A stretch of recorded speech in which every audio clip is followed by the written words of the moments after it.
PUC படிச்சுட்டு teacher training முடிச்சுட்டு கிராம சேவை காந்தி கிராமம்லாம் நம்மளால போக முடியாது. செங்க சூழல நிறைய பசங்க வேலை செய்யறாங்கல்ல, அவங்களுக்குலாம் பாடம் சொல்லி கொடுக்கலான்னு வந்திருக்கேன். என்ன கிராம சேவாங்கிற ஒரு தனியார் அமைப்பு இங்க அனுப்பிச்சு வச்சிருக்கு. என்ன தனியார் அமைப்போ சர்க்கார் அமைப்போ, அதான் ஆண்டைகிட்ட கண்ட மணி காசு வாங்கி வச்சிருக்கான். கண்ணாடம் பண்ண வாங்குற காசுக்கே காலமெல்லாம் கல்ல இருக்கணும். பிள்ளைகளை படிக்க அனுப்பிட்டு கல்லறுத்து யாரு கணக்கு முடிக்கிறது? பாதி கல்ல இருக்கிறது சின்ன பிள்ளைங்க தானே. ஐயா, இந்த பிள்ளைங்களுக்கெல்லாம் ஏதாவது பாடம் சொல்லி கொடுத்தனா எனக்கு சம்பளமும் ஒரு சர்டிபிகேட்டும் கிடைக்கும். அதை வச்சு நான் சர்க்கார் வேலை வாங்கிடுவேன். பசியும் சோறு மட்டும்தான் உலகம் நினைச்சு வாழ்ந்துட்டு இருந்தவங்க மனசுல படிப்பை விதைச்சதே நான் தானப்பா. இப்ப நானே அதை அழிச்சிட்டேனா அப்புறம் நான் படிச்ச படிப்புக்கு என்னப்பா அர்த்தம் இருக்கு? எனக்கு கிடைச்ச இந்த வாத்தியார் வேலைய பாக்குறதுக்கு 1000 பேர் வருவாங்க. ஆனா இந்த பசங்களுக்கு எல்லாம் சொல்லி கொடுக்க யாருப்பா வருவா? பத்தாதுன்னா எதுவுமே பத்தாதுதான்.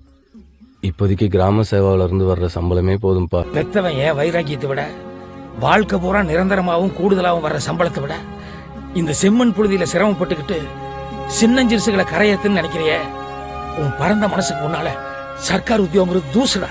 தம்பி,